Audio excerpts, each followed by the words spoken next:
Ladies and gentlemen, boys and girls, children of all ages, you are listening to a Radulich and Broadcasting premiere podcast. Damn you, Hollywood. And here's your host, Mark Radulich. Yay! Welcome to the show, Mark. I'm so happy to be here. Yes, thanks for coming. Really, an opportunity to talk about Judas and the Black Messiah? I couldn't resist. I know! All right. But I'm not alone. I am here with me, myself, and I. There's no Robert Winfrey for this show because this was, as I said, we are doing Judas and the Black Messiah that had a simultaneous debut a week ago, Friday, as a matter of fact, both in theaters and on HBO Max. And that's really not his jam, but it's my jam because #BlackFolks.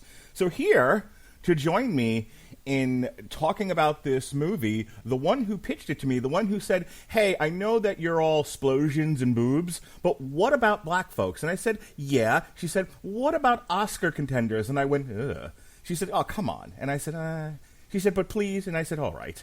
So here, nagging me into talking about Oscar bait and twisting my arm and making me talk about prestige pictures against my will, gun to my head, ladies and gentlemen, the queen of animation herself, Alexis Hejna from Honeysuckle Rose Creations. How do you do, madam? Don't lie. You know I don't use guns. Spear, bow and arrow. What works for you here? Oh, darling, I use my bare hands. How you doing today?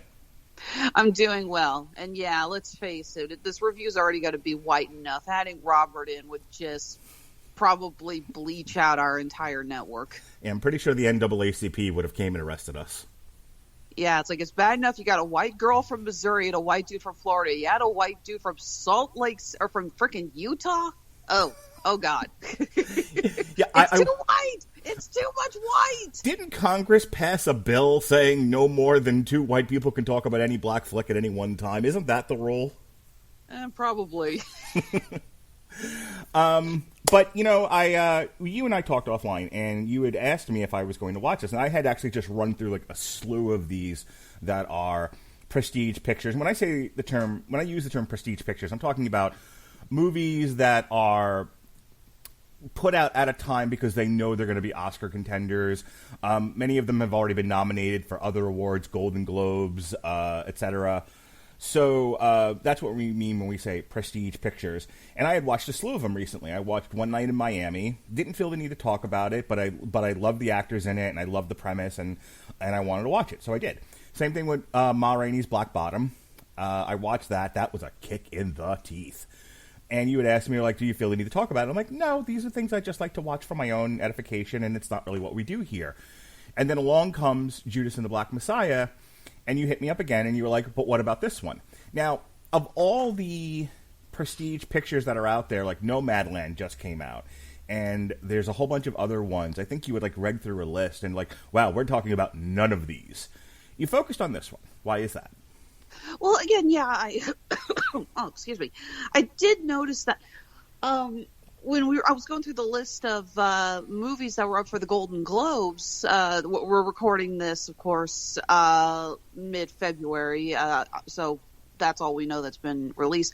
But I just kind of noticed, it's like, wow, I mean, we've talked about a couple of the TV shows that have been nominated and a couple of the animated films have been nominated, but majority of the movies that have been nominated both for drama and comedy, we were not talking about on our network. And I know that Radulich and Broadcasting and Damn You Hollywood, we tend to talk about movies that are fun. We want to talk about more, like you said, we're going to talk more about explosions. We talk about comic book films. We want to talk about films that are going to get us excited. And this was an amazing movie, but it's not a movie that's going to get you, like jumping in your chair excited. But something about it just really caught me, and I think part of it is the performances. I'm a fan of Daniel Kaluuya. I can never pronounce his last name. Here we go. Daniel Kaluuya. Thank you. For the record, I can't pronounce white people's names either. Terrific. Yeah, isn't that right, Mork? Go on. All right. I've been a fan of his. I loved him in Get Out, and I loved him in Black Panther. this role was so different for him. He usually plays very soft-spoken, very almost kind of a gentle role, and this one, it's just like the amount that when you see him on stage playing Hampton, and just the way he's yelling and stirring up the crowds, it's like, that's not the same actor I've seen in Get Out and Black Panther. It's really remarkable. So, not to mention, this film got so much hype. Being released during Black History Month, obviously, I think, added to that. Smart move on the, Warner Brothers for releasing that. Plus, it's also a film that, again, Warner Brothers released simultaneously on HBO Max. So it was like, well, this is a movie that we can all catch quick because we have that streaming service. And it really did intrigue me. Plus, I'm not going to lie, growing up, I'm from Kansas City, Missouri, and growing up, Black history is not predominantly taught in our schools. We learn about Dr. King and Rosa Parks and stuff like that, but a lot of other parts of the history are just not discussed at all. We covered this when we talked about the Watchmen TV series, when they mentioned about a lot of significant moments of Black history, and I had to admit that I had no idea about these dates they were talking about, and I had to go Google. It's like, I'm a woman in my 30s who had never heard of all of these events. I'm like, why haven't I heard of this stuff before? This seems like pretty significant moments in American history. Why was this not taught? Damn straight, Eddie. So, I figure there's not going to be too much of a craft review here. I mean, how do you do a long craft review of something that is going to at least be an Oscar contender and is a prestige picture? So, like, we'll talk about it, but there are other things I kind of just wanted to point at. The Golden Globe nominees have been nominated. This was one of them. This was actually nominated for Best Supporting Actor for Daniel Kaluuya, and Best Original Song for Fight For You by DeMille and H.E.R. Tiara Thomas. And the Golden Globes come out February 28th, 2021. It's been nominated for a bunch of other stuff as well, not the least of which was the American Film Institute Award, which it won for Top 10 Film. Critics' Choice, it's nominated. It won Guild Awards. Yeah, it's what do you call it? It's nominated. It won the National Board Review for Top 10 Film. So, like I said, what are we going to do? Sit here and tear it apart? But I thought it was worth mentioning that while we don't discuss a lot of these on Damn You Hollywood for one reason or another, I did see a bunch of these, or they're on my list to see. I just kind of going to want to hit a few with you, see if they're on your list of stuff to watch. For Best Motion Picture, the nominees are The Father. Is that one that you've seen or intend to see? No. Do you even know what it is? Yeah, for God's sakes, Eddie, you just went outside. Sorry, what did we call him in the last show? The world's most adorable arsonist? Yes, he is. Yes, he is. He's also being the world's biggest stage hog. Seriously, pal? Okay, please go ahead. I'll find a way to shut him up. So I have no idea what The Father is, but it came out from Sony Picture Classics. I haven't even heard of that. Yeah, now Mank is on my list. It's on Netflix. It's on my list of things to watch. It's a black and white movie. Yeah, I'm interested. Not something we talk about here, but it's definitely on my list of stuff to watch. What about you? Totally, yeah. Twist my arm, Gary Oldman. I fucking love Gary Oldman. I think this is something in the same vein as Ed Wood. Did you ever see Ed Wood? I own Ed Wood. I love that's probably my favorite Tim Burton film. So 1930s Hollywood is reevaluated through the eyes of scathing social critic and alcoholic screenwriter Herman J. Mankiewicz as he races to finish the screenplay of Citizen Kane. Okay, I knew there was a connection somewhere in my head like that. So yeah, totally, that's right up my alley. I'll eventually get to it. Nomadland, which actually is available on Hulu now. This is the one with Frances McDormand running around the desert. Any interest? I need to check a little bit more about it. Frances McDormand always puts in a great performance. Yeah. She's an amazing actress. Promising Young Woman, I actually saw in the theater just to get the hell out of my house and go see a theater on, not on my television. And it was entertaining until it goes off the rails at the end. This is another one where I'm not sure this is the right format to discuss that movie. Yeah, as I'll go ahead and admit, I've looked into that film, and as the sole female voice for this network, even I'm admitting I don't think so. Is that one you want to watch? I do want to see it.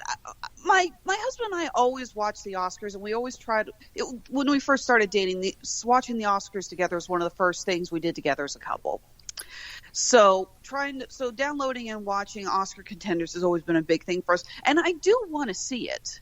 It's just I fully acknowledge that it would probably be awkward as hell to discuss that on the show. Yeah, it's worth a look-see. I think if you have folks that you know that are into film and are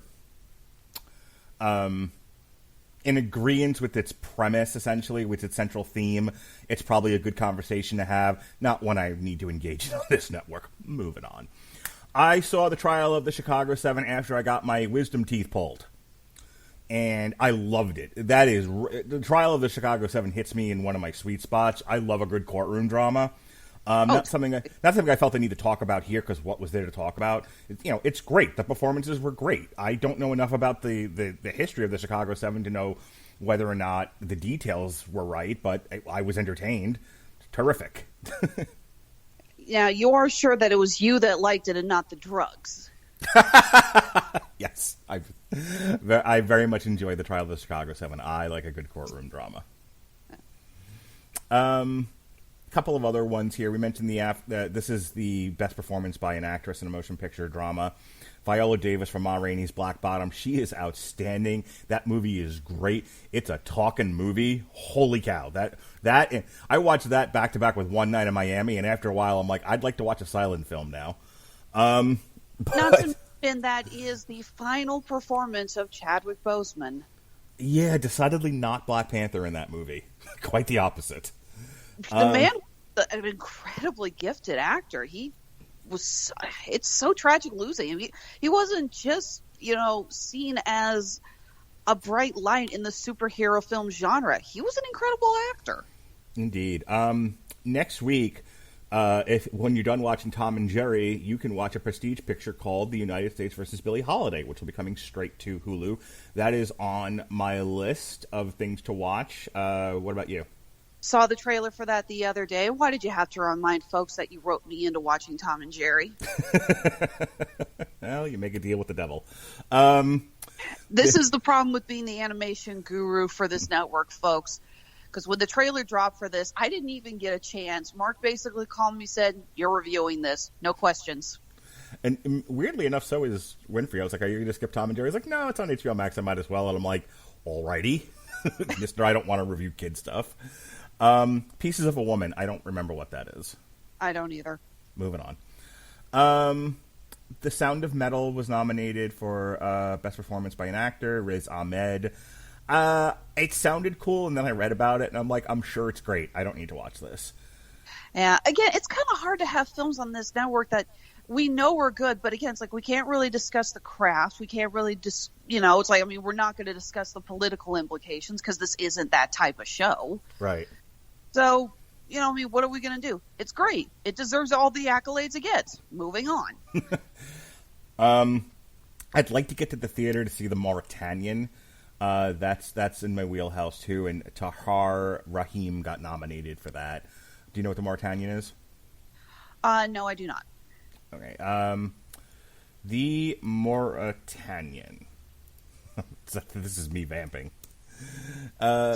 The Mauritanian, a defense attorney, her associate, and a military prosecutor uncover a far-reaching conspiracy while investigating the case of suspected 911 terrorist imprisoned in Guantanamo Bay, Cuba for 6 years. Directed by Kevin McDonald, starring Benedict Cumberbatch, Leah Clark, and Adam Ackland, and more. Oh, yes, I did see the trailer for that. I'd completely forgotten the title. Yeah. Okay. Yeah, that's on my list. If I can get to the theater to see it, I will. All right. I did see the movie, one of the movies that's been nominated, got a couple of nominations. Palm Springs. Got a couple of comedy nominations. Yeah, I was just about to bring that up. That's on Hulu right now. I knew nothing about this other than the dude from Brooklyn Nine-Nine's in it. Yeah, no, it's a good movie. Okay, you've I seen saw it? the trailer for it. We have Hulu. My husband and I watched it. It's about a guy and a girl at a wedding who suddenly discover they're stuck in a time loop. Interesting. Okay, that's not what I would have expected from him, from that kind of movie starring that actor. Yeah. The Prom. Oh, yeah. I have Good. no idea what The Prom is. I've heard of it, but I can't quite remember exactly. Oh, it's a musical. It's a Meryl Streep, James Corden musical. It's based off of a Broadway show. So just a couple more of these, and then we'll move on with the actual review here. Next week, we're actually going to review one of these. So the occasional prestige picture we will hit for one reason or another, and this one came request from Robert Winfrey, who, like Oliver and Oliver Twist, went, "Can I have some more prestige pictures?" And I went, "More?" So he twisted my arm and said, "We need to do a bunch of these Netflix movies," and certainly they're not all prestige pictures. Outside the Wire definitely wasn't. But I Care a Lot is. Rosamund Pike was nominated for her Golden Globe for a Best Musical Performance by an Actress in a musical or comedy. And I Care a Lot, which debuts on Netflix, I think today, as a matter of fact, as we're recording this, we're going to talk about next week. So there that is. And then Borat was nominated, music, French Exit. French Exit actually comes out in theaters shortly. I don't know the exact date on it, but I know if it's not out now, it's out real soon. I saw the trailer for it when I saw Promising Young Woman, and you would think French Exit, probably not my speed, but I kind of like the premise, so I might check it out. Have you seen it yet? I have not. Okay. And then Anya Taylor-Joy, who we talked about when we reviewed New Mutants. Ugh. And discussed how she couldn't hold on. It kills me. Everyone says she was so good in that movie, and I'm just like, did we see a different film? Because I'm convinced she couldn't hold on to a Russian accent to save her life. Well, she was in something called Emma, and that got nominated. I know what Emma is. It is Emma. It's a retelling of Emma. Yes, I remember that now. Something called Romeo and Juliet. I don't know. So last category here, and then we'll move on. Best Motion Picture Animated. My family and I watched The Croods: A New Age. I can't believe that got nominated.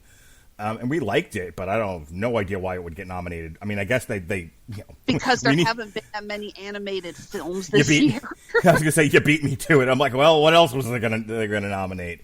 But yeah, I can't see The Croods winning that one, but it was fun. We enjoyed it. That's probably going to Soul. We reviewed Onward right before the world fell apart. Again, that's probably not winning either. Over the Moon. Do you have any idea what that is? I've seen it. I think it's a foreign animated film, but I haven't had a chance to really to look into it yet. We reviewed Soul, like you said, and I'm sure that's the one that's going to win. That's almost a gimme. And then something called Wolfwalkers.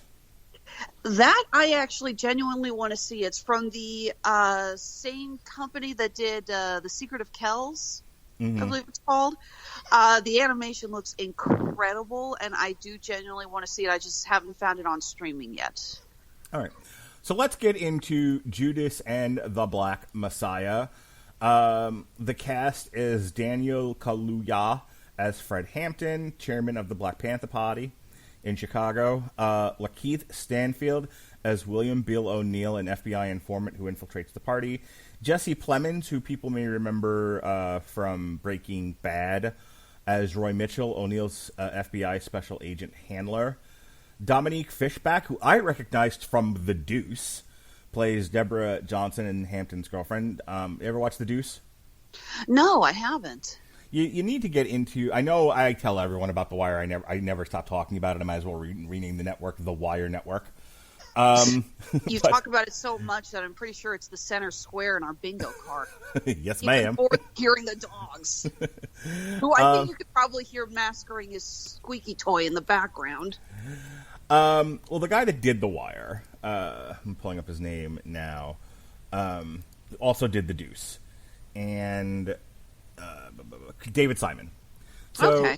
Yeah, if you're looking for like someone's filmography to sort of dig into based on one thing he did that everybody loves, David Simon did The Wire, but he also Did Show Me a Hero, which was on HBO, and that was great. He was a producer for a couple of seasons of Homicide: Life on the Street. He did The Corner, which pretty much is like the prequel to The Wire.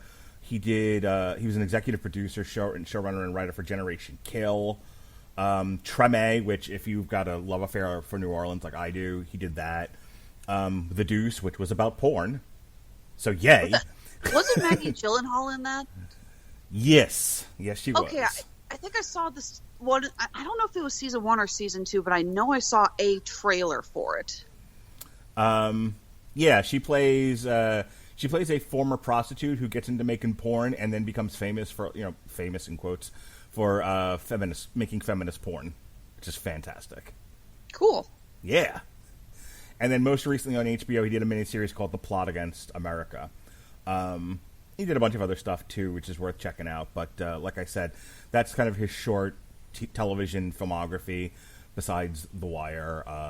And I mentioned that because of The Deuce, which Dominic Fishback was in. Ashton Sanders plays Jimmy Palmer, a Black Panther member. Martin Sheen as J. Edgar Hoover, not in a dress, director of the FBI.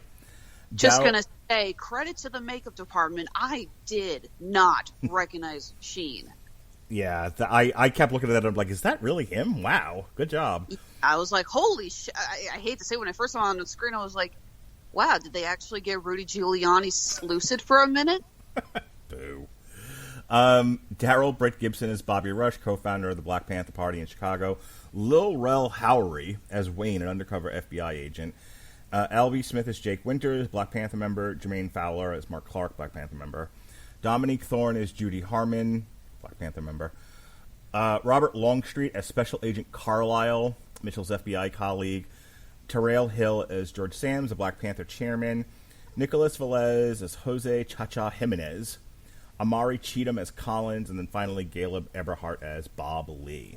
All right, so this is going to be somewhat dry recitation of the plot. So just bear with us here, but I think it's important to kind of get this right, and there's no better way for me to get it right than to just read it. So, in the late 1960s, 17-year-old petty criminal William Bill O'Neill is arrested in Chicago after attempting to hijack a car while posing as a federal officer. He is approached by FBI Special Agent Roy Mitchell, who offers to have O'Neill's charges dropped if he works undercover for the Bureau. O'Neill is assigned to infiltrate the Illinois chapter of the Black Panther Party and its lead, Fred Hampton. O'Neill begins to grow close to Hampton, who works to form alliances with rival gangs and militia groups while extending community outreach through the Black Panther Party's Free Breakfast for Children program. Hampton's persuasive oratory skills eventually help to form the multiracial Rainbow Coalition. The Lovers, the Dreamers, and me. No, just Rainbow Coalition. Hampton also falls in love with Deborah Johnson, a fellow Black Panther member. O'Neill begins to relay intel to Mitchell, who in return compensates him with money. When a fugitive party member, George Sams, hides out of the local Black Panther office, O'Neill learns from Mitchell that Sams is an informant whose presence in the office allows the Bureau to obtain search warrants. After Hampton is arrested and imprisoned, O'Neill begins to rise through the ranks and is promoted to security captain. When a shootout between the Chicago police and the Black Panthers occurs at the chapter office, O'Neill sneaks out as the office is bombed by the police. Afterward, O'Neill attempts to quit being an informant but is rejected by Mitchell, like you do. Much like, when you're an informant, much like being in the mob, once you're in for life. After Hampton is released from prison, while appealing his charges, he reunites with Deborah, now pregnant. A Black Panther member, Jimmy Palmer, who was hospitalized after being shot by a police officer, is killed while being transferred to another hospital. Enraged upon learning of Jimmy's death, fellow member Jake Winters engages in a shootout with the police, killing several officers before being gunned down himself. After Hampton's appeal was rejected, FBI Director J. Edgar Hoover orders Hampton to be neutralized before he returns to prison. Mitchell corners O'Neill into helping with a plan by warning him that the Black Panthers will retaliate against him if they find out he's the informant, and O'Neill reluctantly agrees to help. O'Neill is later handed a vial of sedatives and ordered to drug Hampton's drink with it. The next evening, Black Panther members gather at Hampton's apartment before he departs for prison. An allied gang leader offers Hampton money for him to flee the country with, but he turns it down and instead orders a trust to be established with the money under Jake's name. As the evening progresses, O'Neill reluctantly drugs Hampton's drink and departs soon after. Hours later, officers and agents raid the apartment and shoot Hampton dead. Later, O'Neill meets with Mitchell, who gives him money and a pair of keys to a gas station he now owns. O'Neill attempts to quit again, but reluctantly accepts the money and keys and places them into his pocket. The film ends with archive footage of Hampton's speeches, his funeral procession, an interview with O'Neill gave in 1989. And the title card states that O'Neill continued to work as an informant with the Black Panther Party before committing suicide.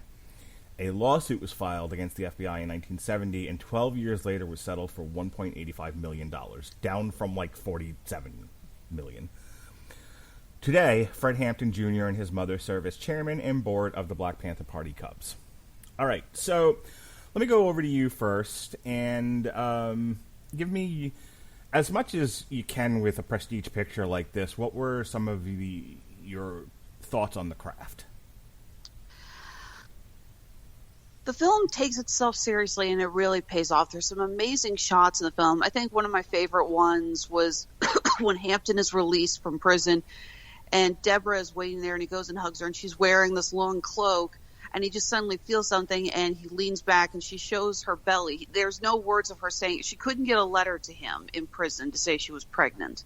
So this is his first time finding out, and he just, the look on his face, and he doesn't, go into hysterics or anything. They don't talk about how I'm pregnant or anything. He just sees her belly, and he knows, obviously, and it's such a beautiful moment between the two of them, and I really loved it.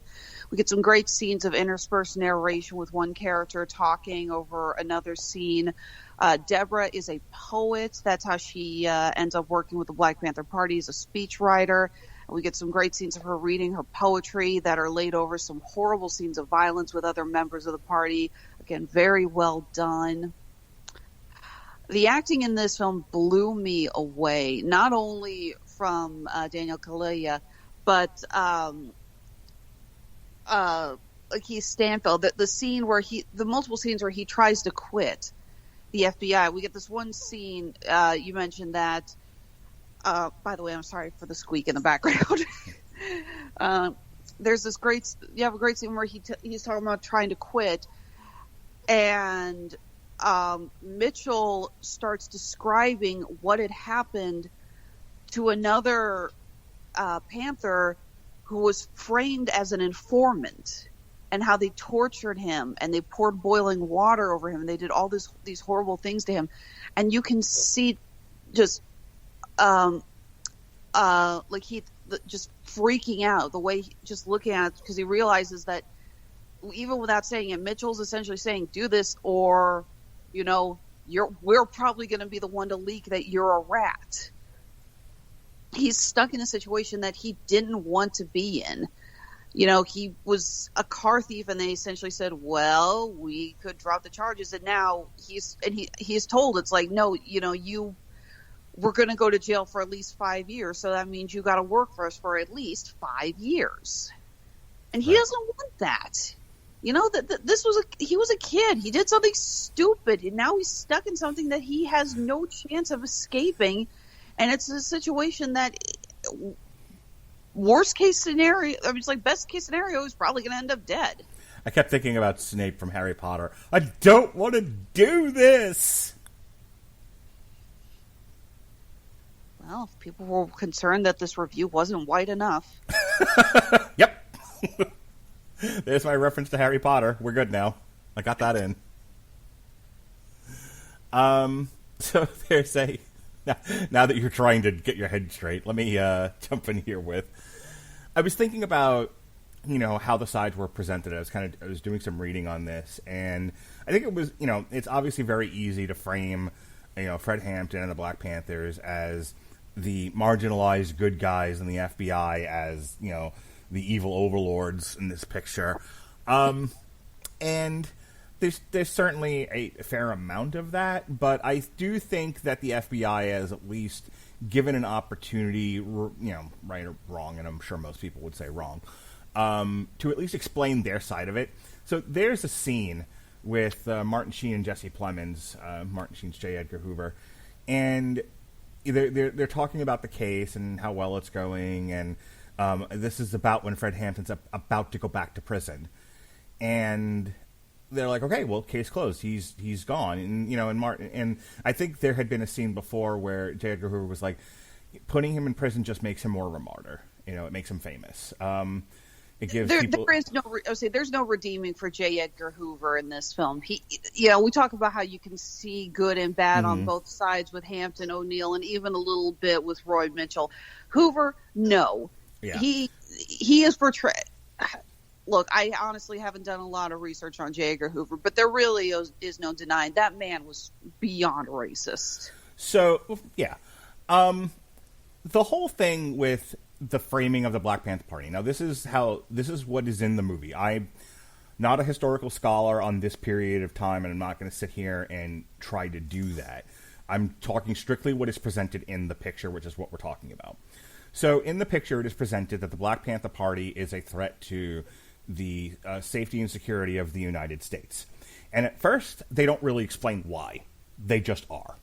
And, when you put that accusation up against scenes of there are two different kinds of scenes with the Black Panthers, because the Black Panthers are shown as sort of a social service unit. They have free clinics, and they have schools, and they have, and they have pantries and feeding people. And they, I think at one point, and this is from another gang that says it, but, there's a lot of, we feed the babies. And, the one guy goes, we fed more babies than General Mills. What the fuck are you talking about? So there's a lot of that. And so there's you as the viewer are presented with this image of the Black Panther Party, who has historically been portrayed one way, and then it's like, oh, well, there's all this good stuff that they did. Okay, so balance. And then you weigh that against the scenes of J. Edgar Hoover and discussions amongst the FBI members talking about they're a terrorist threat. And then there are scenes of violence. There are scenes of them getting guns, and et cetera, et cetera. So there's a lot of that, and, it makes for a more interesting picture, it makes it a little murky. And then there's this scene, and this is what I was getting to, where, as I said before, they don't really flat out say why they think they're a terrorist organization. Then there's this scene of J. Edgar Hoover talking to Jesse Plemons, and he basically asks, he says, how are your kids? And, he names them one by one, and, this one's doing well, and this one's growing like a weed. And he was like, and he's talking about his infant daughter, and he goes, what are you going to do when she brings home a black guy? And Jesse Plemons, who is a notorious underactor, he gives great, status performances where, he's just very still, very understated. He's not overly overdramatic in any kind of way. He just sort of blinks. He's like, my daughter, you say. The role, a lot of time that fits really well into the role, and I think it actually does work really well here. I don't think it would have worked if he had suddenly gone all Leonardo DiCaprio and started chewing the hell out of the scenery. No. I applaud him for restraint, and I applaud Shaka King, the director, for directing it that way. So he says, what would you do if your daughter brought home a black guy? And he was like, well, she's an infant, which would have been my response. I was like, yeah, that's exactly what I would have said. I'm not really worried about it right this second. He's like, she's going to grow up eventually. Years from now, she will grow up and she will date, and she's going to bring, and if we don't do something, and I'm paraphrasing here, but if we don't do something about the Black Panthers and about the way the society is lurching, this is what's going to happen, and what are you going to do about it? Well, you have to paraphrase because they use a lot of language that, frankly, is going to get us demonetized. I love the scene. It truly sets up for the audience what the villains in the movie were making this about. Mm-hmm. And I think it's easy to lose sight of that without that scene. And so I thought it was a very important scene in the movie because, again, it's also very easy to get caught up in how great Daniel Kaluuya as Fred Hampton is and how great Lakeith Stanfield is as William O'Neill. And there's, and it's just such wonderful acting and sort of a recitation of what are portrayed to be the facts of the case. But I think as a drama, you really needed that scene. That was a linchpin scene for me. Mm-hmm. Absolutely. I think a linchpin scene for me is when Bill goes to Lakeith goes to a bar after being told he basically is forced to give a full blueprint of Hampton's apartment, and he goes to get drunk because he knows what's coming, and he runs into another undercover agent. This was Wayne. Interestingly enough, Kalia Stanfield and Howery as Wayne, all three actors were in Get Out. I've actually never seen Get Out. Oh, great scary film. Brilliant horror. And he gives him a vial of barbiturates and tells him, you need to spike this in Howard's drink. And Bill is just freaking out. He's like, you want me to kill him? And it's like, no, it's just going to make him sleepy. And he runs after Wade, and he's like, if you're an FBI agent, show me your badge. Because he is so scared about what's about to happen. And Wayne hands him what looks like a wallet and drives off. He opens it. It's the badge he used at the beginning to try to steal the cars. And the look on his face, just that he really cannot escape this. And the way the music stings, oh my God, is so powerful. My other favorite scene in this movie, and it starts off the development of the relationship between Deborah Johnson and Fred Hampton, is he's giving a speech. And Fred Hampton in the movie is not portrayed with much of an arc. This is, I think that's the difficulty in doing a biopic, or a recitation of historical events, is sometimes there's not a tremendous amount of character development. These are just things that happened. Because the character development comes from those around him, not him himself. He is the catalyst. Yeah. He is sort of the, I'll use the term like linchpin again, for which everything is sort of tied to and revolving around. And so Fred Hampton doesn't have much of an arc in the movie. He sort of, he's a victim of circumstance and his own power, much like many powerful people are. But there's a great scene of him and Deborah Johnson. This is the one time where I feel like he comes out differently on the other side of it than when he went into it. And that's the only time in the movie that this happens.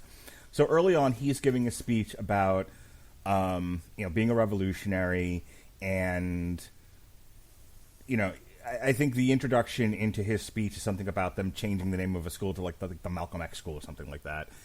And he's like, he kind of runs down everybody in the audience. It's like, it's not enough. You have to do X, Y, Z. I don't totally remember the details of what he was saying, but, the downside to how brilliant a performance this is the elocution sometimes not there. And it was a little hard to understand him from time to time. But that's part of the character. I had subtitles on. For the record, I have subtitles on. Judas and the Black Messiah, now for white people with subtitles. For the record, I actually watch almost everything with subtitles because, again, I have a dog that barks, obviously. And for the longest time, I had two dogs that barked like crazy, and I just got used to putting the subtitles on because you never know when you're not going to be able to hear a damn thing because your dogs have decided, there's someone outside, we have to alert the neighbors. Yeah, this is why I don't watch anything with dialogue when my kids are around.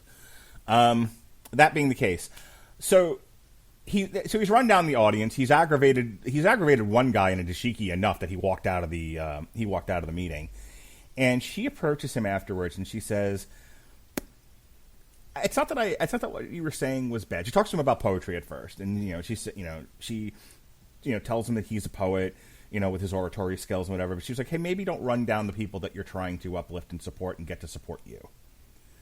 And he kind of has a moment, and from that point on, they are moving towards each other and then together for the rest of the movie. And I really liked it. It was like I said, the one time kind of his armor gets pierced in the whole movie. And I like Dominique Fishback's performance in that particular scene. She's a great actress, regardless. Hard to see that in The Deuce, given what she's given to do. But she's actually a really stellar actress, and that's probably her best scene in the whole movie. See, I really like the scene after Hampton is released from prison and he's giving his speech, and he's talking about how he knows he's going to die for his cause and how that's what he wants. And she's pregnant with his child, and she's sitting in the front row, and it's like, I have to be supportive of what he's talking about. I have to be supportive for the cause, but I don't want him to die. He's the father of my child. I'm not okay with this. Yeah. And you can see the conflict, and she's crying, but she's, still standing up and cheering along with everyone else. It's very hard for her to deal with that. So, you being who you are, how were you feeling during the big scenes of violence? The shootout with the cops that ends with them blowing up the office, the shootout in, I don't know if it was a bakery or a deli or something, where the one Black Panther guy walks in, shoots the cops, and they shoot him near dead. I think those were there were at least 2 shootout scenes that I can think of, and then there's that one. There's the scene with Jake Winters and the police after he finds out that his friend has been killed. Oh my God, the scene where Jake Winters, he goes to the hospital to see his friend, the guy who was killed or shot in the bakery, and the police won't let him in. They won't even let him leave the books and reading material that he brought for him, which are clearly just poetry books and magazines. Obviously this is just, hey, I want to see my friend. And when he can't get in, he stands out in the hallway and loudly starts reading the poetry so he could hear it in his room. Yeah. Touch. I talked about, like, the end of Ma Rainey's Black Bottom. Spoilers. Chadwick Boseman stabs Glenn Turman out of just absolute frustration and just kind of giving up on the world. In a fit of rage, where he just feels like he has nothing to latch on to, he sort of explodes and stabs Glenn Turman, and that's how the movie ends. And I wrote to you at the time, I was like, wow, kick in the teeth. That is a rough watch. So I go back to my initial question. Those scenes of violence for me, especially at the end where they execute Fred Hampton, those were hard to watch. What did you think? Incredibly hard to watch, especially I tried to do a little extra research while watching this film, because I wanted to be a little bit more in the know about what actually happened and how things played out. The dialogue taken from the FBI agents is pretty much verbatim to what happened. Mm-hmm. That they shoot him and he's like, he's in here, I think he's gonna make it, bang bang, he's good and dead now. They actually said that in front of his girlfriend, in front of his followers and fellow Black Panther members. This man, he was drugged, shot in his bed. He was not mortally wounded, but they decided, oh, let's just kill him anyway. They say that they talk about how the people in the apartment were charged with endangering cop life and there was one shot that was fired from a Black Panther gun. And it was from the guy who got shot at this beginning, holding a gun in his hands. He was shot in the chest, stomach, abdomen area, and he fired his gun at the ceiling as a death reflex. Right. His hand seized up, and he pulled the trigger. That was the only shot that was fired from those people in that apartment. In the movie, I think they said that the shots were 77-1. Something like that, yeah. And after months of watching the BLM movements here in America and seeing just, sadly, how little has changed, it's very hard to sit through. Mm-hmm. It's very, a friend of mine asked if I recommended this movie, and I said, yes, I highly recommend it. But you're never going to want to watch it again, because this movie just... You talk about a kick in the teeth. I talk about a kick in the gut. Mm-hmm. Yeah, this is one of those where, like, I like this kind of movie. I like the subject matter, but it's not easy to watch. And look, I think politically, and I'm not going to go into a whole thing here, but politically, I tend to be somewhere in the middle. I was telling a friend the other night. I said, in terms of ideas, I tend to sympathize with a lot of lefty ideas. I am a professional social worker and all. So there are policy ideas that tend to stem from progressive that I actually agree with. I don't always agree with the people themselves who talk about them and put them out there, or at least promise to do them, and therein lies my frustration. And so I have some sympathies with where this movie lies and the overall themes and what they're going for here, and it makes it a hard watch. I think I'm dancing around the word guilt, and I almost hate that because everyone, fucking white guilt, and like anybody who's to the right of center listening to this just went, fuck this podcast. Which, okay, there are plenty of other people to listen to. But it is. This does, I think, if you're at all sympathetic to the cause, does invoke a twinge of white guilt. And I think that's okay. I think in many cases what was done to black people over the past 200 and years, not all of it was great. And I think it's okay to feel bad about that. I would say so. Speaking of tap dancing, let's talk about the music. What did you think of the music in the movie? Whenever you get a biopic taking place in the 60s and 70s, you're always going to get some really great music in the background, and I did enjoy hearing... Not enough All Along the Watchtower for my taste. Just kidding. No, the score by Mark Isham and Craig Harris. Can I do that one again? Sure. Not enough Fortunate Son for my taste. Nailed it. Go ahead.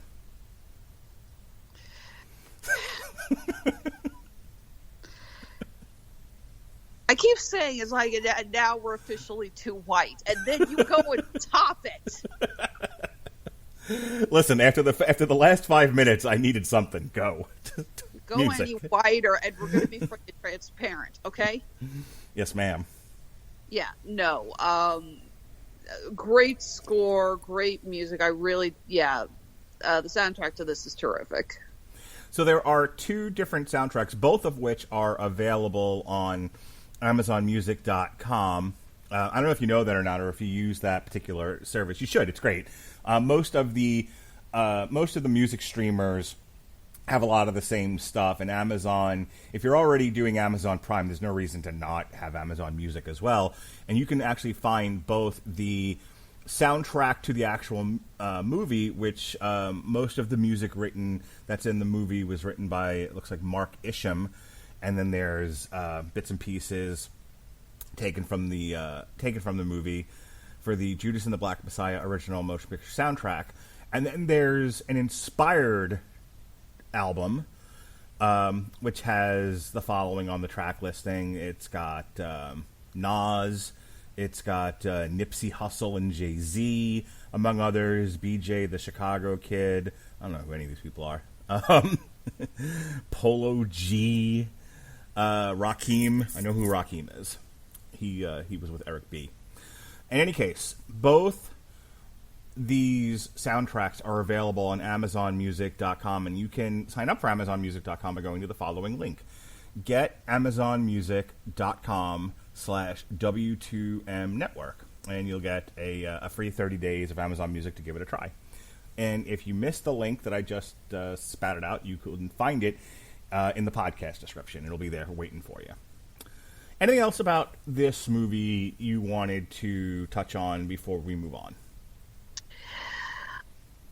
I think I've said everything we need to. This is an incredibly powerful film. It really does hit you in all the feels. It is so well done. But again, it's going to be a long time before I want to see it again, because it hurts. It hurts in all the good ways. It hurts so good. Come on, baby, no, it hurts so good. Sometimes love. Of course, I'm trying to be, serious here, and you start singing. Sometimes love don't feel like it should, and Alexis, hurts so good. I wish you could hear me blinking right now. I wish I could hear you blinking right now. That would be even better. I'm not blinking. I've got my hand over my face. That pain you're feeling, that's a tumor shaped like me going, I'm a tumor, I'm a tumor. I'm a tumor. Yeah, I've seen that episode. Trust me, Mark, my first tumor I'm naming after you. The line forms to the left. All right, let's go ahead. Wait, I've already had a tumor taken out. Never mind. Brain tumor. It's different. No, I actually had a benign tumor removed from another part of my body, but that's neither here nor there. All right, let's do a little in the news. And now, I'm up at News Flash.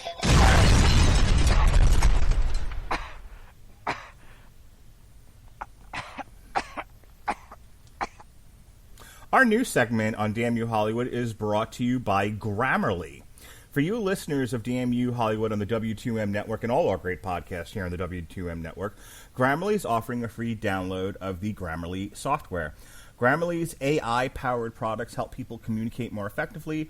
Grammarly helps you write mistake-free on Gmail, Facebook, Twitter, LinkedIn, and nearly anywhere else you write on the web. Grammarly corrects hundreds of grammar, punctuation, and spelling mistakes while also catching contextual errors, improving your vocabulary, and suggesting style improvements. Alexis, you could use Grammarly when you're writing up product descriptions for all of the jewelry that you make for Honeysuckle Rose Creations. Did you know that? There is a possibility of that.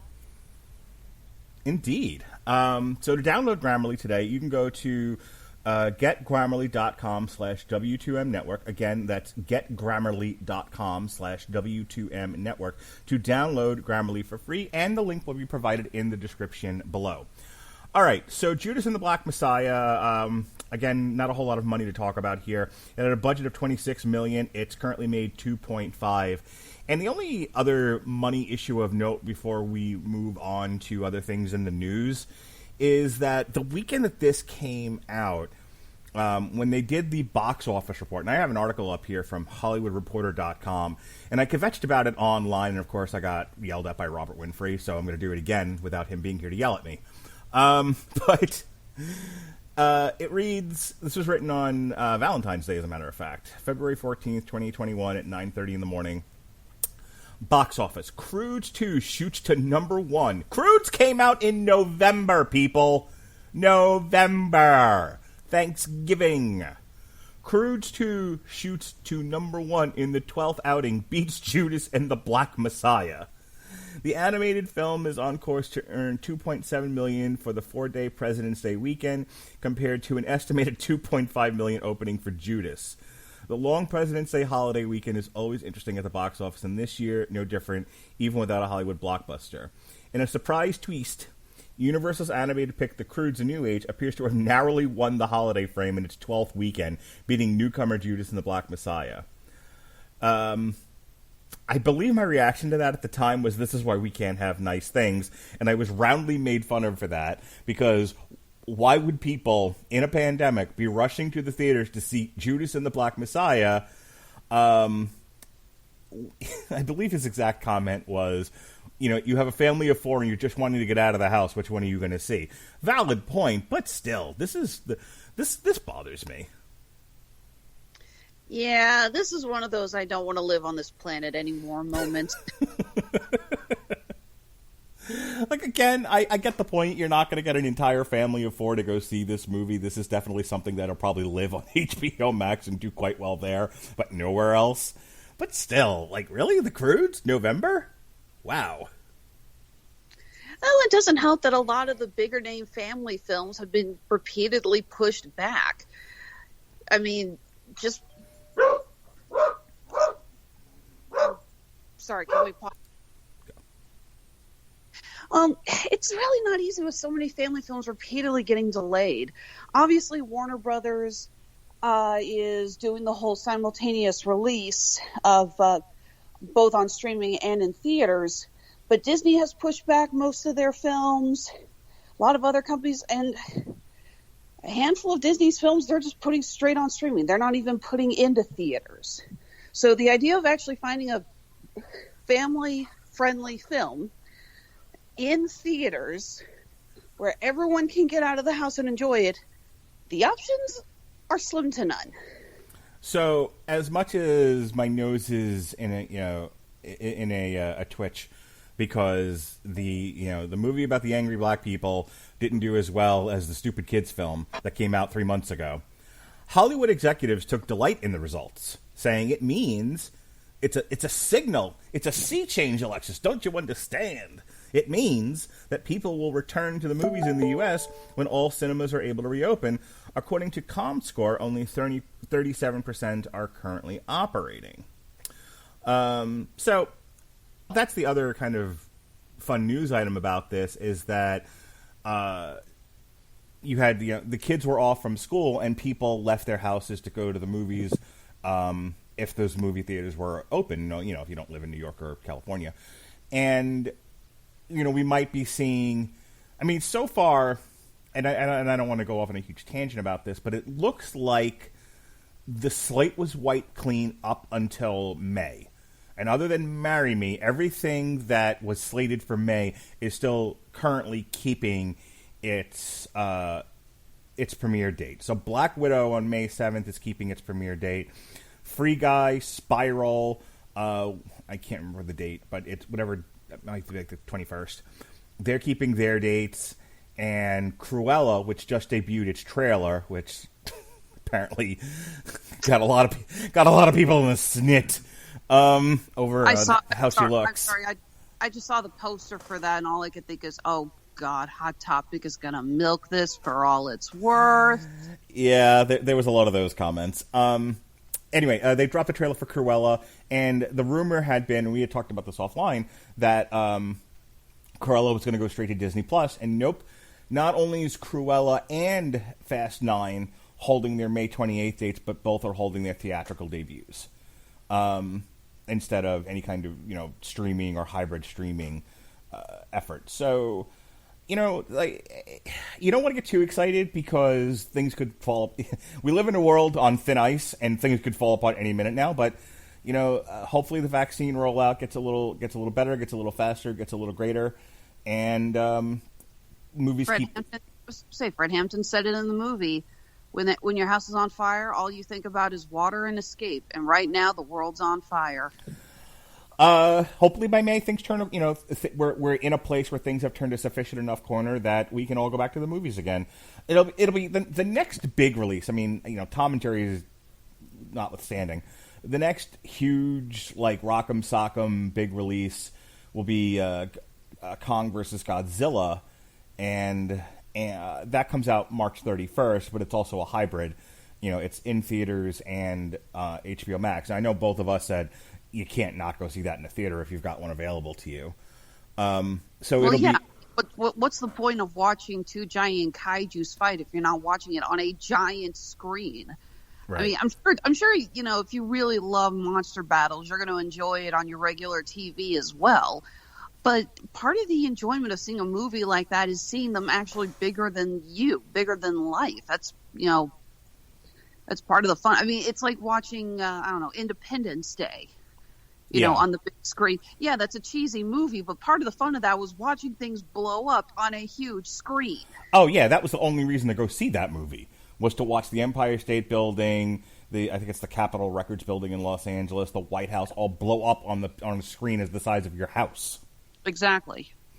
So I think the next sort of goalpost to look at will be how well Kong versus Godzilla. I can't remember the order of who's first in that fight. I go back and forth between Kong versus Godzilla and Godzilla versus Kong. It'll be to see how well that does. It's Godzilla versus Kong. It's in alphabetical order. How well it does theatrically that weekend, and it'll have a long weekend. I think they're anticipating by the time we get to the end of March, enough theaters will be open and people will be brave enough to go, and people will have been vaccinated enough that this might be our biggest weekend to date, and a signal that the movies are open again and people should go. So, crossing fingers. I do miss the theater. I mean, we were talking about this before, and I was like, look, as soon as we're all clear. I mean, again, I've gone to the theater a couple of times since, they did the slight reopening. I went to see New Mutants in theaters, Shudder. A friend of mine asked me to go see Wonder Woman 1984 with him in theaters. I had already seen it on HBO Max, but we went to the theater to see it. We wore masks the whole time. I saw Tenet on the big screen. I miss going to the movies. I miss sitting in crowds with other people. I miss stupidly expensive popcorn and watered down Cokes that overcharge the hell out of them. You know, I miss the atmosphere that that's one of the reasons, we do this show. We're big movie aficionados and we love going to the theater. Another movie that's going to be a hybrid release, but I'll go see it on the big screen because it's not one it's not one I'm taking my kids to, and it's not one I have to wait to see with my kids, so I can go during the day when I'm off on a Friday. And lucky for me, it comes out on a Friday. It comes out April 16th. So, when you've wiped your brow from the excitement of Godzilla versus Kong, you take a deep breath, and oh boy, 2 weeks later, Mortal Kombat. Yeah. Let Mortal Kombat begin. It is impossible not to say that and not get that theme song. Everyone always talks about whether or not they love or hate the 90s movie. Personally, I love it, but I dare you to find somebody who doesn't love that kick-ass theme. I was going to say, I don't give a shit about the movie itself. The soundtrack to the movie is bomb. It's amazing. I'm dedicating an entire Metal Hammer of Doom to all the Mortal Kombat soundtracks that came out around that time. Because boy, does it hit me in the sweet spot musically. And the Utah Saints version of the Mortal Kombat theme is my jam. Ugh. Well, I hate to say it. I know I'm normally not a guest on Metal Hammer, but that show sounds like oh my God, I almost want to be on that one. I'm sure the line to want to talk about the Mortal Kombat soundtracks is going to form to the left. They're kick-ass. They do. They really do. Just such, Mother's Day Out was on, and no one's ever heard of Mother's Day Out, but they had that one good song on there, and it was amazing. There was like a Napalm Death song, Sepultura, and then a bunch of like techno industrial stuff. It's just so good. I could gush about it. Babylon Zoo on the More Combat soundtrack, Spaceman. Oh, I used to sing that like incessantly. It's like a techno song. Anyway, the reason I brought up Mortal Kombat, and like I said, this is the In the News segment of Damn You Hollywood. We're going to do something a little different today. We're going to do, and we haven't done these in a while, we kind of stopped doing, we had done a slew of them a year or so ago, and then we just kind of got out of the habit of it for one reason or another. This is as good as any place to bring that back. So we're going to do a trailer reaction to. I think we quit because a lot of movies kept getting delayed, so a lot of trailers got delayed. There just wasn't as many fun, holy crap trailers to watch. Yeah.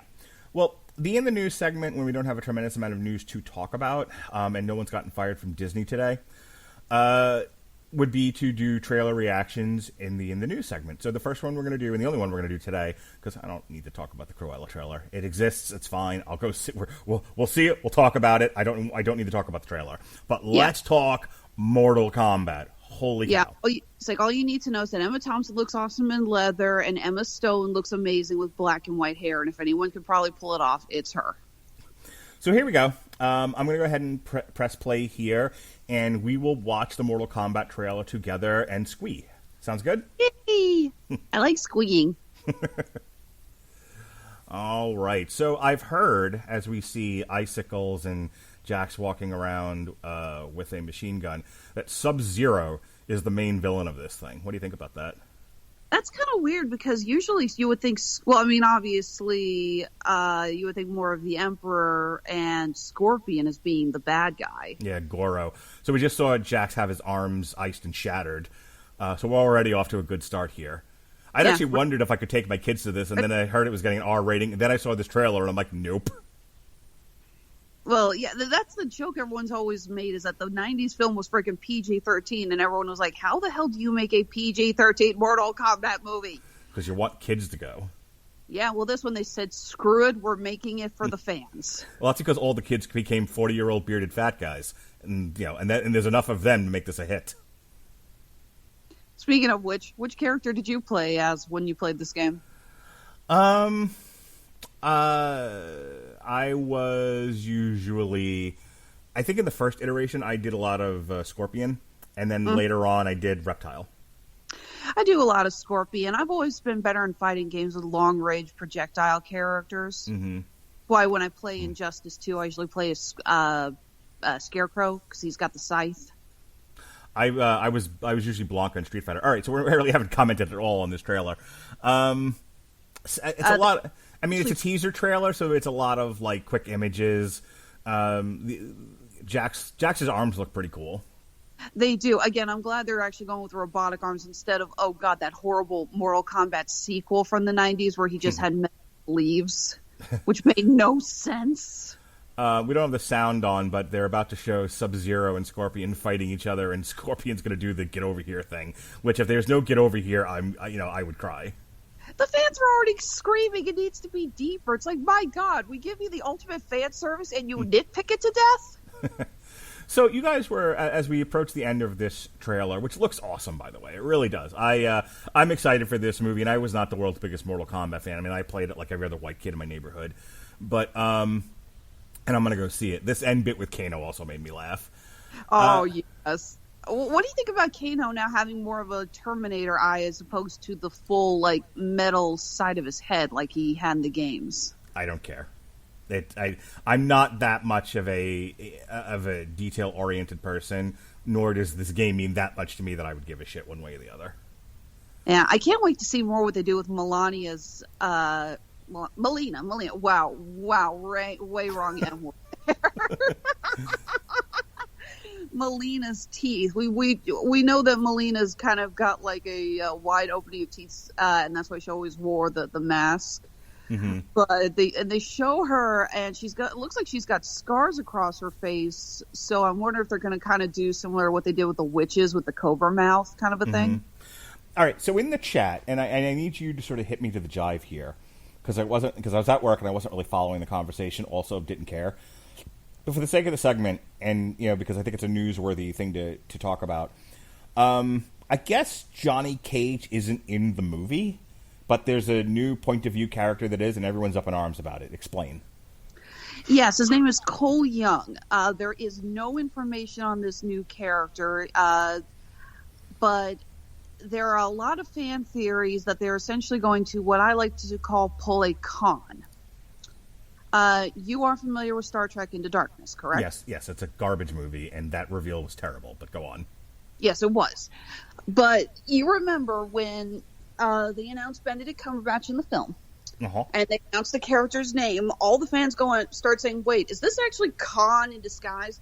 And the filmmakers went out of their way saying, no, it's not Khan. It's not Khan. This is a totally unique character, because they obviously couldn't even slightly allude that the fans were 100% right. Yep, I remember this. So I call this technique pulling a con, when the fans have figured it out already, but the filmmakers keep saying no, because if they even slightly say, well, maybe the big twist is ruined. They did the same thing with The Dark Knight Rises with Talia al Ghul. Mm-hmm. So, yeah, like I said, pulling a con. So a lot of people are convinced that Cole Young is going to actually be revealed to be Johnny Cage or another of the multitude of Mortal Kombat characters, and Cole Young is simply a pseudonym, or he's had amnesia, or he never knew that was his real name, or I don't know.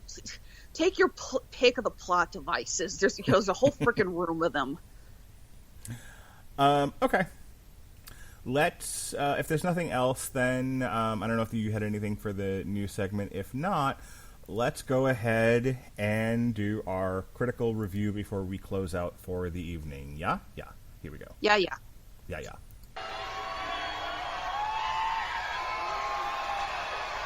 Are you ready?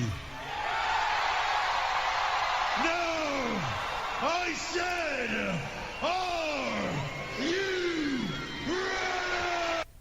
ready? No, God! No, God, please, no! No! No! No! There are currently 250 some odd reviews collected for the aggregate site Rotten Tomatoes. 10 of them, 10 brave souls, gave this thing a splat, a rotten review. Let's look and see what they had to say while everybody else gushed and fell over themselves to tell the world what a wonderful award-nominated picture this is. These people, what did they have to say? Roxana... Let's face it, they either said this film is award-worthy or they said, please don't think I'm racist. Roxana Haddadi of Polygon, top critic, Red Star. Uneven methodology robs Judas and the Black Messiah of the propulsive energy it could have. By viewing Fred Hampton primarily through the lens of his detractors rather than its champions, he's guaranteed an uneven execution. Again, this isn't really a biopic in the way of a traditional biopic.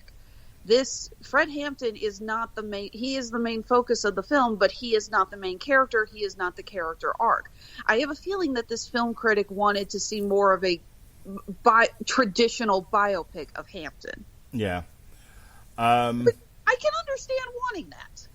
There's nothing wrong with wanting that. That doesn't detract from how good this movie is. But if you wanted a more traditional biopic, that's your thing. No problem. I think, look, Shaka King and the people who developed this movie wanted to tell a particular story about a particular part of this man's life. So you don't always need I was born a small black child on the south side of Chicago. We didn't need any of that. We needed what we got. I really don't agree with that, with her assessment. I don't agree either, but I'm just saying, I think I understand. You can understand where someone's coming from, but still not agree with them. No, absolutely. Yeah. I think she's entitled to that opinion. This isn't one of those where, get in the foxhole, we must scream now. I just... grab the corgi and run! Yeah, I was just like, interesting take, but I don't agree with it. Jack Hawkins didn't like it. Would you believe that? Jack Hawkins of Battle Royale with Cheese didn't like this movie. He said Shaka King and Daniel Kaluuya bring Fred Hampton to a mass audience and a well-paced popular history that explains but does not enthrall. He was not enthralled, Alexis Hejna. What did he want? Did he want Hampton to actually start pointing at him directly in the theater or something? Just maybe grab an Uzi and start shooting all the white cops yelling, "Die Whitey." Sweet Jesus.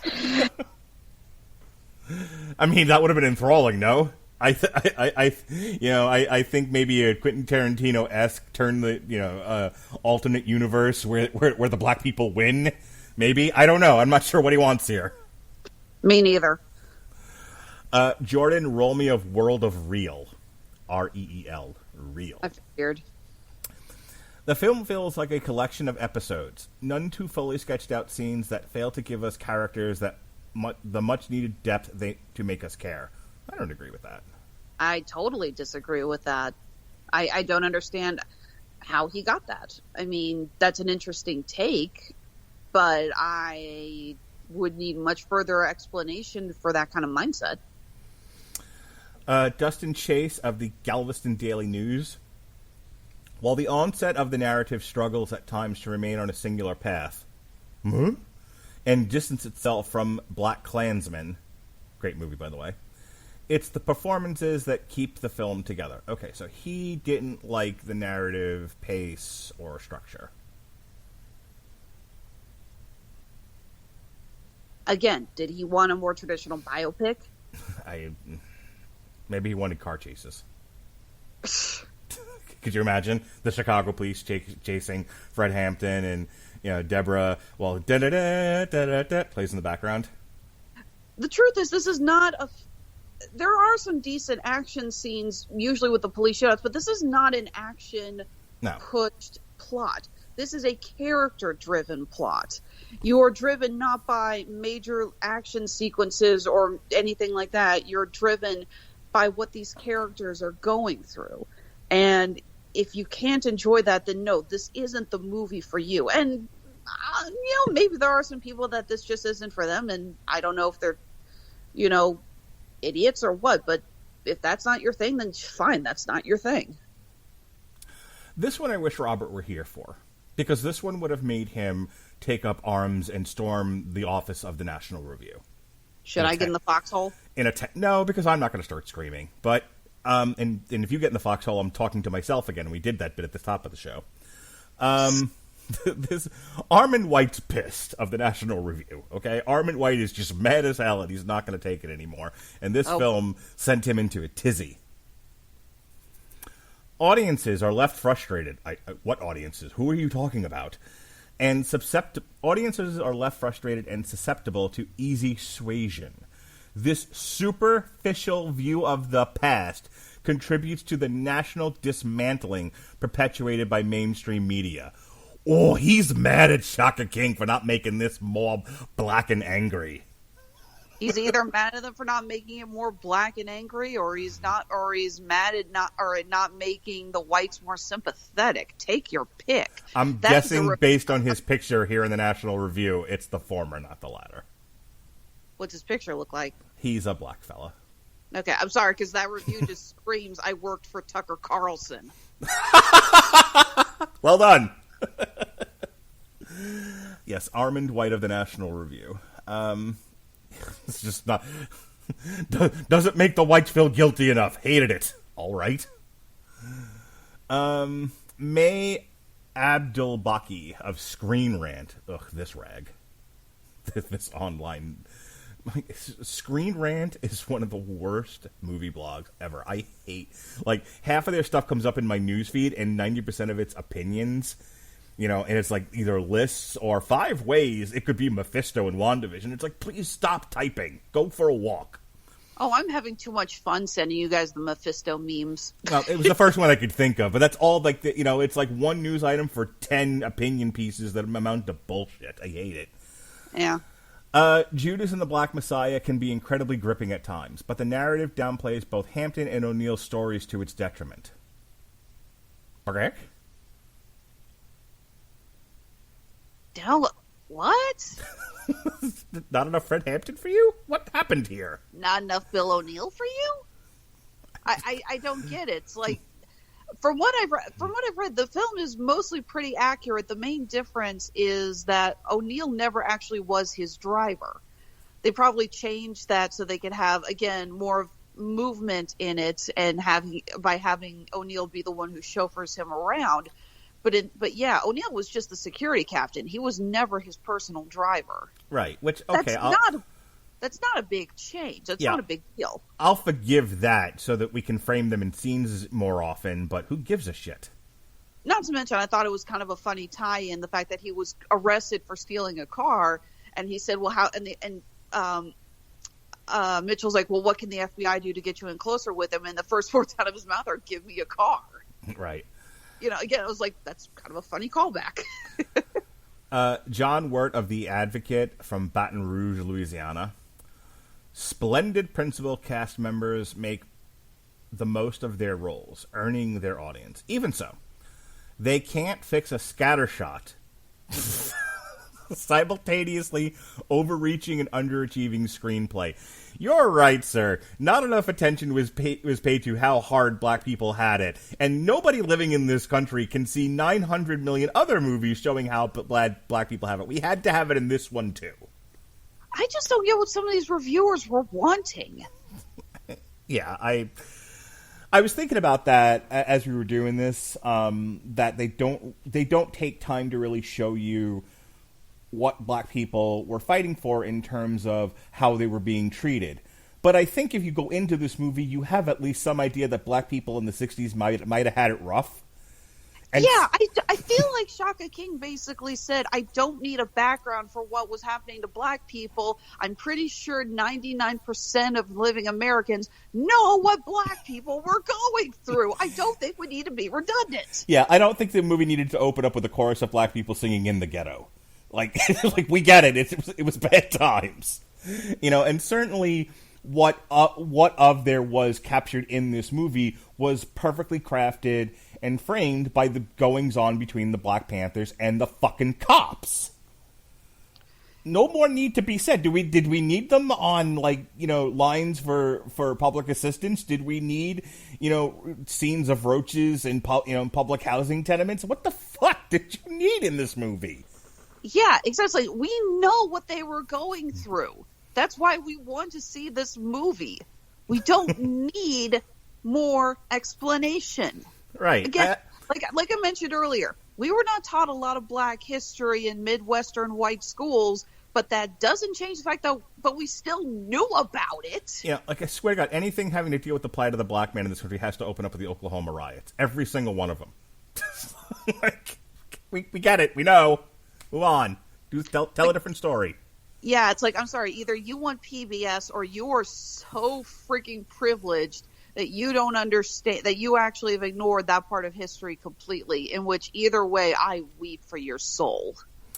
Luke Gorman of In Review Online. In ideological and moral war, familiarity is the state's greatest weapon. It's unfortunate, then, that it's also Judas and the Black Messiah's greatest weakness. Who didn't invite you to the party, sir? Who hurt you? What is up with that pretentious dialogue? Yeah, really. That was written with a feather pen and ink from a well. With a nose stuck way up in the air. Yeah. Glad you saw that, too, because that's exactly what it was like. As I was reading, it's like, could you be any snootier, Mr. In Review Online? I know we often joke about reviews. It's like, you just wrote that because you want to get put on the DVD box. Admit it. But that is just, what the hell? Why? It's like, apparently you're trying to come across as way smarter than anyone else, but what the hell are you even saying? I could not follow that line at all. Look, I think I'm a fairly smart individual, but as I was reading that, I'm just going words, smoking blunts, drinking beers. Okay, so you do that, I go, now Pinky, blah, blah, blah, big words, blah, blah, real big words, blah, blah. But me and Bippy Longstocking, what would the children look like? All right. What if Jiminy Crick's calling and no one cares? Why does he keep doing it? Richard Brody of New Yorker, speaking of snooty, top critic, Red Star. The film is mainly a collection of sketch-like scenes. I had to take a moment to roll my eyes at that. The protagonists are given traits in lieu of depth, and the results are informative but unenlightening. Okay, this has popped up in more than one review.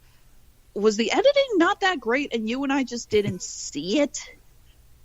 I'm not entirely sure how you didn't get depth from these characters. Again, did you need to see them like at home struggling to pay the light bill? I just don't get why they keep saying that these scenes don't flow together. It's like I mean, yeah, there's a couple of time jumps, obviously, but I thought the scenes flowed fine. This is the fucking Witcher. They flowed just fine. Thank you. It took the words right out of my mouth. Yeah, I don't get. I mean, again, this has come up in a couple of these reviews you read, and I'm just like, okay, is my white guilt just blinding me to this or something, or because eventually when enough people say something and all agree on it, you have to sit back and you go, okay, so am I in the wrong or what? And finally, Kyle Pinion of Screen Rex, rounding out this discussion of what movie did you people watch. Judas's flaws start at the conception stage, and a script that just needed better focus or more care for both of its titular figures. The script was fine. Did he seriously think there was too much focus on Hampton's girlfriend or on the FBI agents? Well, that's the weird thing. It's like they're acting like they took a tangential trip into something that didn't have to do with the central narrative, and I'm like, if anything, this was laser focused. Yeah. Like, other than O'Neill's sort of, guilt and anxiety over having to be an FBI informant. I mean, again, did we need to follow him home too? And like watch him beat his wife or something, because he's so frustrated and anxious about what's going on? Did we need entire scenes of him having like nightmares and I'm like, I don't understand what more they wanted from this movie. We got that great scene actually of him with a nightmare, which I thought was very well. That was the only one we needed, and I really enjoyed that scene. Yeah. Not enjoyed as in I loved it. Enjoyed as in holy shit, that was impactful. Right, like it's weird that some people are coming away with like, oh, this seems very like scattershot and all over the place. I'm like, what? Yeah, again, that's what I'm saying. It's like, how are all these people saying it's scattershot when that's nothing that you and I saw? It's like, this is not scattershot in any way, shape, or form. How are you all getting that? Bizarre. All right. I think that's the end of our review of Judas and the Black Messiah, all things considered. This weekend, we will be doing our TV party. Myself, Robert Winfrey, and David Wright will be doing a TV party with my 10-year-old daughter, Lily. It'll be the first time. I mean, her and her brother a couple years ago were on the Toy Story 4 podcast. It was kind of, hey, come on the thing, tell us what you thought, and then go to bed. This will be the first time she's actually like fully a part of the conversation, and this was one that she pitched. See, I'll take a pitch from anyone, including 10-year-olds. So she pitched Demon Slayer. It's her most favorite thingest ever. So we're going to watch it this weekend, and then we're going to talk about it with David Wright and Robert Winfrey. And then Ed Brubaker week starts. Yes, Ed Brubaker. We're going to look at his book, Scene of the Crime, on Monday with Sean Comer in theory and Chris Sheehan. And then myself and Jesse Starcher are going to attempt to review Too Old to Die Young, which if you're not getting enough like foreign film crime noir in your life, watch this thing. I'm only 2 episodes into it as of this recording. I'll have it hopefully all watched by Tuesday night. Holy cow. You ever seen an actor just stare at the camera for 5 straight minutes while plays in the background? That's this show. Holy cow. The director of Too Old to Die Young directed a movie called Only God Forgives, and it looked interesting enough, so myself and Sean Comer will put it on trial. In addition to that, me and the Podsman will be reviewing the WWE's Elimination Chamber. Damn You Hollywood will be at a special time of Thursday at noon Eastern Standard, and we'll be talking about Prestige picture Rosamund Pike's I Care a Lot, which, as I said earlier, debuted on Netflix today as of this recording. And then in the evening times, myself and Pat Mullen will continue our look at the history of heavyweight boxing as we start to wrap things up. The last man to unify all the titles, currently fractured and have been for the last 20-odd years, Lennox Lewis. We will be doing our chapter on him. And that's it for me. This past week, we reviewed Serenia, Riddles, Ruins, and Revelations. Also, Prince Marky D of the Fat Boys died. And if you're old and grew up in a black neighborhood like I did, you might have listened to the Fat Boys in Run DMC and LL Cool J and Eric B. and Rakim and so far and so on. So the Fat Boys were pretty influential in my early music buying, and I was sad to hear that at Jesus, he was only 7 years older than I am. At the age of 52, Prince Marky D died. And so Jesse and I took a few minutes to look at an old Fat Boys video, the one from Coming Back Hard Again, the one where Freddy Krueger, Robert Englund, raps in the video. Are you ready for Freddy, Alexis Hejna? Sure, why not?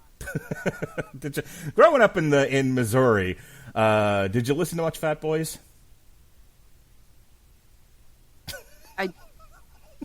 I don't even need to say anything more. Well, you should. Get on AmazonMusic.com right now and download yourself some Fat Boys from AmazonMusic.com, and you'll thank me later. Anyway, we in honor of his passing, sort of celebrating the man's career, we took a brief look at one of his videos. We hadn't done an image in Metal Hammer of Doom Extra in a dog's age, so we did a quick one last night. That's up in the archives. Ronnie Adams and I talked Stumptown Season 1. We had a lot of fun talking about that. Myself, Alexis, and Robert Winfrey did a Damn You Hollywood for Willy's Wonderland, where we also talked about Martin Scorsese, who old man yelled on Twitter, and we needed to parse it out and discuss it.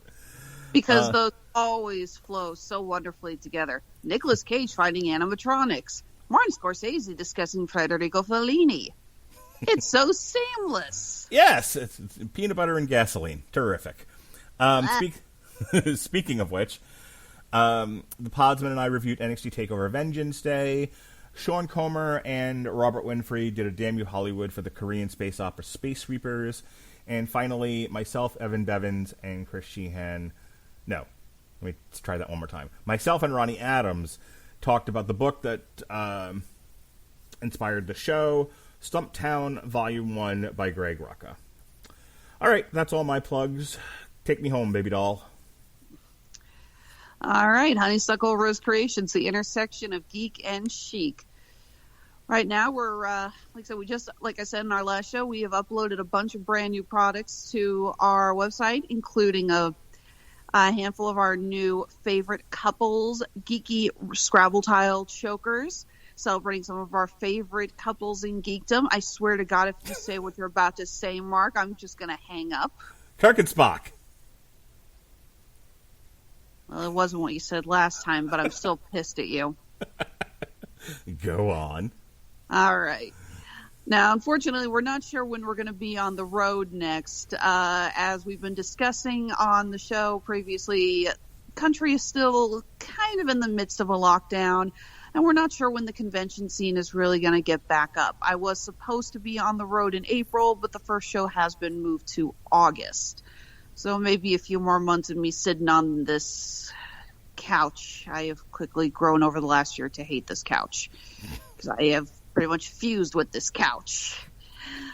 But of course, keep an eye on our Facebook, Instagram, and Twitter pages for updates. As soon as we know when we'll be back on the road, we'll let you guys know. And as always, you can find us on Etsy and Handmade at Amazon for our shops. And we are still available for custom orders. If you have something in mind, just let us know and we can make it work for you. Again, that's Honeysuckle Rose Creations, where fandom meets fashion at the intersection of geek and chic.